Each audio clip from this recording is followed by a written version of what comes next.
Hello everyone welcome back to my channel. ഇന്ന് November 9 തീയതിയാണ്. അപ്പോൾ ഇന്നത്തെ കറണ്ട് അഫയേഴ്സ് ആണ് ഈ വീഡിയോയിൽ ഞാൻ ഡിസ്കസ് ചെയ്യാൻ പോകുന്നത്. ഇന്നത്തെ കറണ്ട് അഫയേഴ്സ് എന്ന് പറയുമ്പോൾ ഇന്നലത്തെ മോസ്റ്റ് ഇമ്പോർട്ടൻറ്റ് ന്യൂസാണ് ഞാൻ ഈ വീഡിയോയിൽ ഡിസ്കസ് ചെയ്യുക. അപ്പോൾ നമുക്ക് ഇന്നത്തെ കറണ്ട് അഫയേഴ്സിലെ ഫസ്റ്റ് ന്യൂസ് നോക്കാം. First news: ministry of labour and employment and Cygnus Ujala group sign MOU in presence of union minister doctor Mansukh Mandaviya.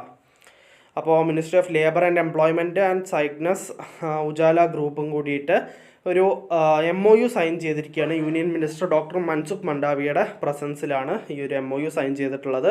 അപ്പോൾ നമുക്കതിൻ്റെ ഡീറ്റെയിൽസ് ഒന്ന് വായിച്ച് നോക്കാം. Ministry of labour and employment and Cygnus Ujala group signed a memorandum of understanding in New Delhi today, marking a significant step toward enhancing employment accessibility in health care sector. അപ്പോൾ employment accessibility in health care sector enhance ചെയ്യാൻ വേണ്ടിയിട്ട് അതിന് വേണ്ടിയിട്ടുള്ള ഒരു significant സ്റ്റെപ്പായിട്ടാണ് ഈ ഒരു MOU sign ചെയ്തിട്ടുള്ളത്. This highlights a joint commitment to leveraging the National Career Service portal for boosting job opportunities. This is the first healthcare group which is directly getting associated with the NCS, and it will provide a boost to the healthcare job opportunities on NCS. അപ്പോൾ അതിൻ്റെ ബാക്കി ഡീറ്റെയിൽസൊക്കെ നിങ്ങൾക്ക് വായിക്കാം. അപ്പോൾ job opportunities in health care sector boost ചെയ്യാൻ, employment accessibility boost ചെയ്യാൻ വേണ്ടിയിട്ടാണ് ഈ MOU സൈൻ ചെയ്തിട്ടുള്ളത്. അപ്പോൾ നമുക്ക് നെക്സ്റ്റ് ന്യൂസിലേക്ക് കടക്കാം. 1 റാങ്ക് 1 പെൻഷൻ ഇൻ ഇന്ത്യ.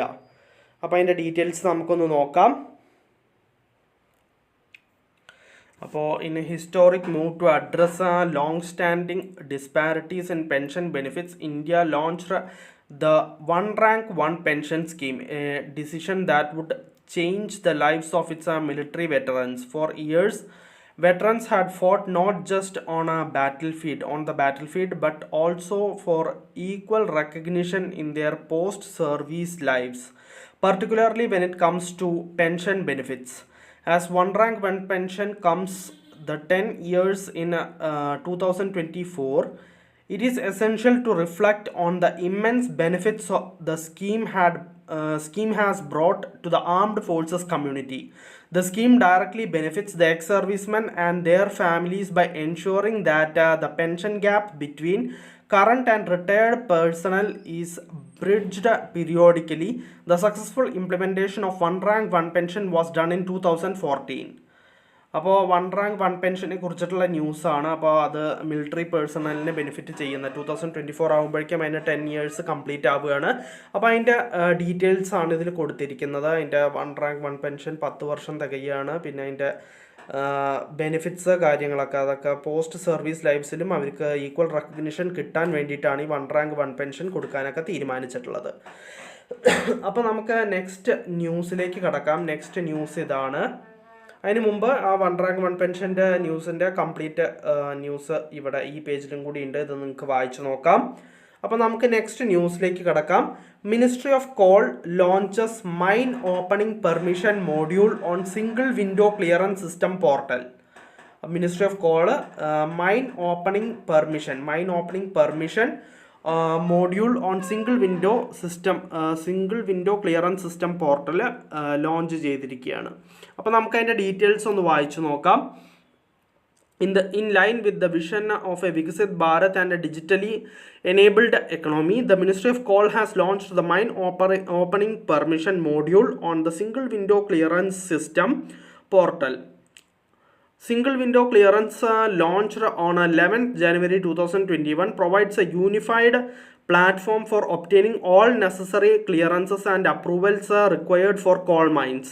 അപ്പോൾ ഈ സിംഗിൾ വിൻഡോ ക്ലിയറൻസ് സ്റ്റാർട്ട് ചെയ്തത് 11th January 2021 അപ്പോൾ ഇതൊരു സിംഗിൾ പ്ലാറ്റ്ഫോം വഴി all the necessary clearance and approvals, coal മൈൻസിന് റിലേറ്റഡ് ആയിട്ടുള്ള എല്ലാ അപ്രൂവൽസും ക്ലിയറൻസസും ഒരു സിംഗിൾ വിൻഡോയിലൂടെ പ്രൊവൈഡ് ചെയ്യാൻ സാധിക്കും എന്നാണ് ഇതിൻ്റെ ഒരു ഫീച്ചർ.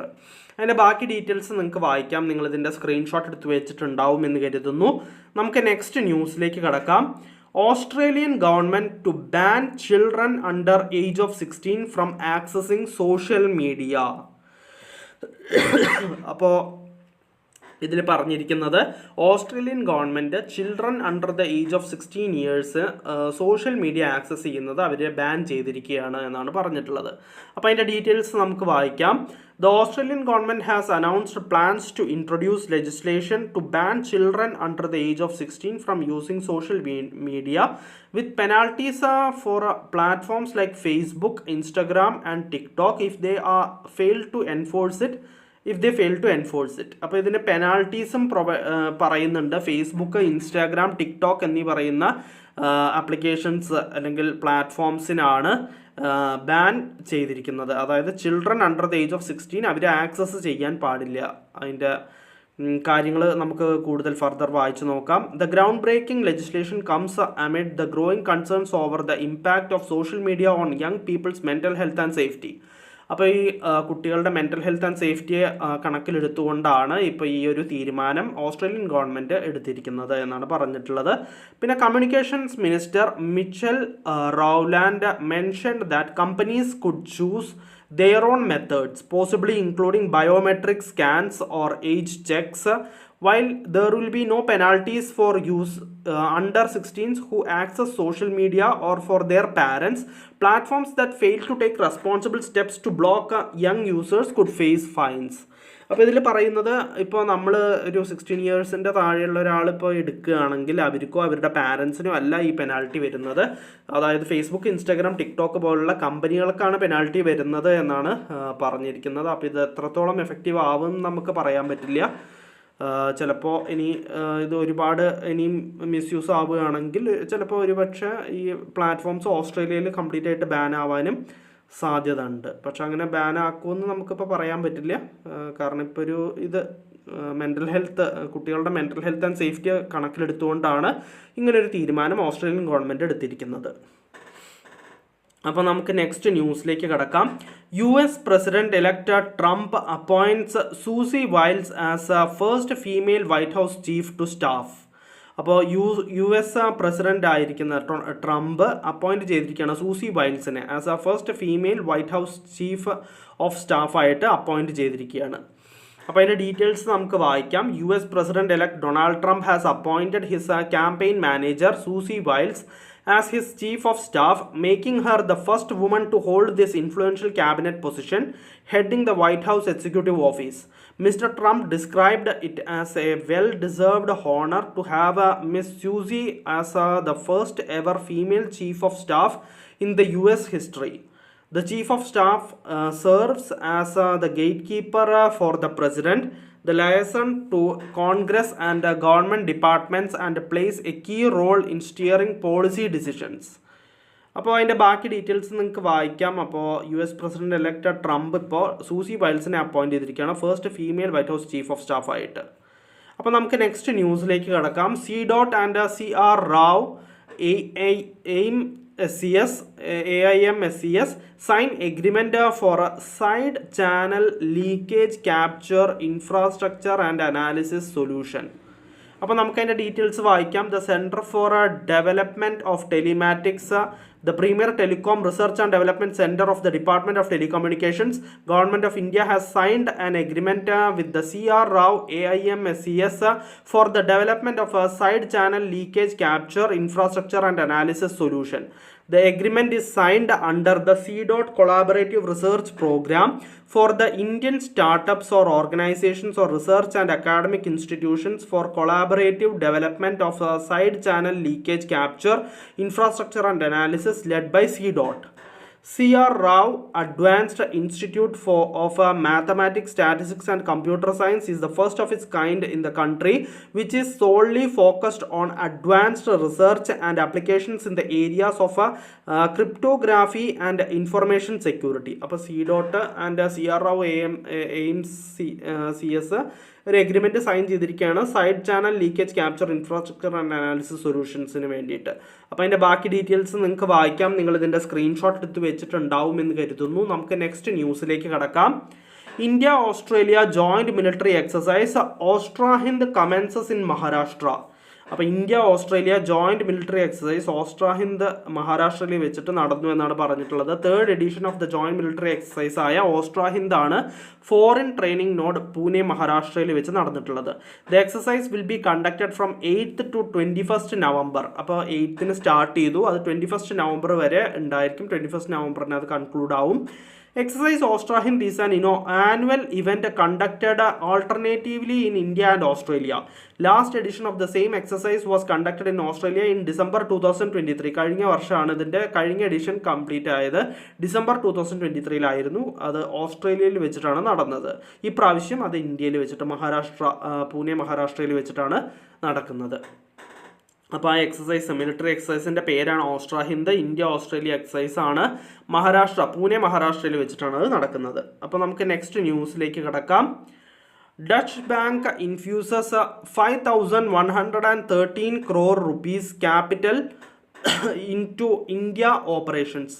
അപ്പോൾ ഡച്ച് ബാങ്ക് 5,113 crore rupees ക്യാപിറ്റലാണ് ഇന്ത്യ ഓപ്പറേഷൻസ്, ഇന്ത്യയിലത്തെ ഓപ്പറേഷൻസിന് വേണ്ടിയിട്ട് ഇൻഫ്യൂസ് ചെയ്തിരിക്കുന്നത്. അപ്പോൾ അതിൻ്റെ ഡീറ്റെയിൽസ് നമുക്കൊന്ന് വായിക്കാം. Deutsche bank has infused 5,113 crore rupees into its India branch operations to fund its growth plans in the country according to a statement. With India at the top from a global investment perspective, Dutch Bank said it is aiding growth in digital transformation, sustainable finance, technology and infrastructure development. Over the last decade, the bank has significantly increased its capital investments, tripling the capital base for Dutch Bank Group in India. Kaushik Shaparia is the CEO of Dutch Bank India Group. അപ്പോൾ Deutsche bank ഇന്ത്യയുടെ CEO ആരാണ്? കൗശിക് ഷപ്പാരിയാണ്. അപ്പോൾ Deutsche bank India ഓപ്പറേഷൻസിൽ ഇന്ത്യയിലേക്ക് 5,113 crore rupees ആണ് infuse ചെയ്തിരിക്കുന്നത് എന്നാണ് പറഞ്ഞിട്ടുള്ളത്. അപ്പോൾ നമുക്ക് നെക്സ്റ്റ് ന്യൂസിലേക്ക് കിടക്കാം. RBI designates 10-year sovereign green bonds under FAR for investment by non-residents. അപ്പോൾ നോൺ റെസിഡൻസിൻ്റെ ഇൻവെസ്റ്റ്മെൻറ്റിന് വേണ്ടിയിട്ട് 10-year sovereign green bonds under FAR designate ചെയ്തിരിക്കുകയാണ് റിസർവ് ബാങ്ക് ഓഫ് ഇന്ത്യ. അപ്പോൾ നമുക്ക് അതിൻ്റെ ഡീറ്റെയിൽസ് ഒന്ന് വായിക്കാം. The reserve bank of India has expanded the list of specified government securities that non residents can invest in under the fully accessible route by including 10-year sovereign green bonds. The central bank has decided to designate sovereign green bonds of a 10-year tenure to be issued by the government in second half of fiscal year 2024-25 as specified securities. അപ്പോൾ reserve bank of India expand ചെയ്തിരിക്കുകയാണ് അവരുടെ specified government securities that non residents can invest, non റെസിഡൻസിന് invest ചെയ്യാൻ പറ്റുന്ന expand ചെയ്തിരിക്കുകയാണ്. അത് 10-year sovereign green bonds. The central bank has decided to designate sovereign green bonds of a 10-year tenure to be issued by the government in the second half of 2024-25 as specified securities ആയിട്ടാണ് അത് അത് എന്താ പറയുക designate ചെയ്യുന്നത്. അതിൻ്റെ ബാക്കി details നിങ്ങൾക്ക് വായിക്കാം. നിങ്ങൾക്ക് ഇതിൻ്റെ സ്ക്രീൻഷോട്ട് എടുത്ത് വയ്ക്കാം. അപ്പോൾ നിങ്ങളിതിൻ്റെ സ്ക്രീൻഷോട്ട് എടുത്ത് വെച്ചിട്ടുണ്ടാവും എന്ന് കരുതുന്നു. നമുക്ക് നെക്സ്റ്റ് ന്യൂസിലേക്ക് കടക്കാം. അതിന് മുമ്പ് അതിൻ്റെ കണ്ടിന്യൂഷൻ ഈ പേജിലും കൂടി ഉണ്ട്, നിങ്ങൾക്കിത് വായിക്കാം. അപ്പോൾ നമുക്ക് നെക്സ്റ്റ് ന്യൂസിലേക്ക് കടക്കാം. Abhishek Lodha transfers 18% stake worth 21,000 crore rupees in macrotech developers to philanthropic arm. അപ്പോൾ Abhishek Lodha 18% stake worth 21,000 crore rupees in Macrotech developers ഒരു ഫിലാന്ത്രോപ്പിക് ആമിലേക്ക് അത് ട്രാൻസ്ഫർ ചെയ്തു എന്നാണ് പറഞ്ഞിട്ടുള്ളത്. അപ്പോൾ നമുക്കതിൻ്റെ ഡീറ്റെയിൽസ് ഒന്ന് വായിക്കാം. റിയൽ എസ്റ്റേറ്റ് ടൈക്കൂണായ Abhishek Lodha and family transferred 18.09% stake in their listed entity Macrotech developers limited to the group's philanthropic initiative. അവരുടെ ഫിലാന്ത്രോപ്പിക് ഇനീഷ്യേറ്റീവിലേക്ക് ട്രാൻസ്ഫർ ചെയ്തു. Taking a leaf out of the Tatas. Macrotech Developers is one of the leading real estate developers in the country, selling properties under the Lodha brand. അപ്പോൾ Macrotech developers എന്ന് പറയുന്നത് leading real estate developers, നമ്മുടെ രാജ്യത്തെ ഒരു leading developers real estate ഡെവലപ്പേഴ്സാണ്. അവർ ലോധ ബ്രാൻഡിൻ്റെ അണ്ടറിലാണ് properties cell ചെയ്യുന്നത്. അതിൻ്റെ ബാക്കി ഡീറ്റെയിൽസ് നിങ്ങൾക്ക് വായിച്ച് നോക്കാം. അപ്പോൾ 21,000 crore റുപ്പീസാണ് ഫിലാന്ത്രോപ്പിക് ആമിനിക്ക് ട്രാൻസ്ഫർ ചെയ്തിരിക്കുന്നത്. അപ്പോൾ നമുക്ക് നെക്സ്റ്റ് ന്യൂസിലേക്ക് കടക്കാം. RBI imposes monetary penalty on south Indian bank limited. അപ്പോൾ south Indian bank, Thrissur head quartered south Indian ബാങ്കിൻ്റെ മേൽ ഒരു monetary penalty reserve bank of India ചുമത്തിയിരിക്കുകയാണ്. എത്ര രൂപയുടെ പെനാൽറ്റി ആണെന്ന് നമുക്ക് വായിച്ചു നോക്കാം. The reserve bank of India has by an order dated November 8, 2024 imposed a monetary penalty of 59.2 lakh rupees on South Indian Bank Limited for non-compliance with certain directions issued by Reserve Bank of India on interest rate on deposits and customer service in banks. അപ്പോൾ non compliance with certain directions issued by Reserve Bank of India on interest rate on deposits, അതേപോലെ customer service in ബാങ്ക്സിൻ്റെ മാനദണ്ഡങ്ങൾ ശരിക്കും പാലിക്കാത്തതിൻ്റെ പേരിലാണ് ഈ 59.2 lakh റുപ്പീസിൻ്റെ monetary penalty reserve bank of India south Indian ബാങ്കിൻ്റെ മേൽ ചുമത്തിയിരിക്കുന്നത്. അപ്പോൾ നമുക്ക് നെക്സ്റ്റ് ന്യൂസിലേക്ക് കടക്കാം. SEBI warns investors against using unauthorised virtual trading platforms. അപ്പോൾ securities and exchange board of India ആണ് സ്റ്റോക്ക് മാർക്കറ്റിനെ റെഗുലേറ്റ് ചെയ്യുന്ന securities and exchange board of India ഇപ്പോൾ ഇൻവെസ്റ്റേഴ്സിനെ വാൺ ചെയ്തിരിക്കുകയാണ്. Using unauthorised virtual trading platforms use ചെയ്യുന്നതിനെയാണ് ഒരു വാർണിംഗ് സെബി കൊടുത്തിരിക്കുന്നത്. അപ്പോൾ നമുക്ക് അതിൻ്റെ ഡീറ്റെയിൽസ് ഒന്ന് വായിച്ചു നോക്കാം. Markets regulator SEBI cautioned investors against undertaking trading activities through virtual trading or gaming platforms and asked them to deal only through registered intermediaries. Such activities are in violation of Securities Contract Act 1956 and SEBI Act 1992, which are laws designed to protect investors, the regulator said. അപ്പോൾ ഈ പറയുന്ന, അതായത് securities contract act regulation act 1956ൻ്റെയും SEBI act 1992ൻ്റെയും അണ്ടറിൽ വരുന്ന അങ്ങനത്തെ ഫേംസിൽ മാത്രം വിശ്വസിച്ചിട്ട് ഇൻവെസ്റ്റ് ചെയ്യാനാണ്, അങ്ങനത്തെ എന്താ പറയുക ട്രേഡിംഗ് പ്ലാറ്റ്ഫോംസ് യൂസ് ചെയ്യാനാണ് സെബി ഇപ്പോൾ പറഞ്ഞിരിക്കുന്നത്. The advisory statement came after the securities and exchange board of India noticed that some apps or a web application, some apps or web applications or platforms are offering virtual trading services on paper trading or fantasy games to the public based on a stock price data of listed companies. അപ്പോൾ ഇതൊക്കെയാണ് പറഞ്ഞിരിക്കുന്നത്. Advisory statement ഇപ്പോൾ എടുത്തത് എന്താണെന്ന് വെച്ച് കഴിഞ്ഞാൽ, after some apps or web applications or platforms virtual trading services or paper trading or fantasy games to പബ്ലിക്കിന് provide ചെയ്യുന്നതായിട്ട് അറിഞ്ഞു. Based on stock price data of listed കമ്പനീസിൻ്റെ ഇത് വെച്ചിട്ട് അങ്ങനെ അറിയാൻ സാധിച്ചു. അതിൻ്റെ പേരിലാണ്, ആ ഒരു കാരണം കൊണ്ടാണ് ഇപ്പോൾ ഇങ്ങനെ ചെയ്യുന്നത്. അതായത് എന്താ പറയുക, ഇപ്പോൾ ഇങ്ങനെ ഒരു വാർണിംഗ് ഇപ്പോൾ സെബി ഇഷ്യൂ ചെയ്തിട്ടുള്ളത്. വിർച്വൽ ട്രേഡിംഗ് പ്ലാറ്റ്ഫോംസ്, അൺഓതറൈസ്ഡ് ആയിട്ടുള്ള വിർച്വൽ ട്രേഡിംഗ് പ്ലാറ്റ്ഫോംസ് യൂസ് ചെയ്യേണ്ട എന്ന് സെബി പറയാനുള്ള കാരണം. അപ്പോൾ ഇന്നത്തെ കറണ്ട് അഫയേഴ്സിൽ ഇത്രയേ ഉള്ളൂ. ഒരുവിധം എല്ലാ ഇമ്പോർട്ടൻറ്റ് ന്യൂസും ഞാൻ ഡിസ്കസ് ചെയ്തിട്ടുണ്ട്. നമുക്കപ്പോൾ നാളത്തെ കറണ്ട് അഫയേഴ്സിൽ വീണ്ടും കാണാം. So bye everyone.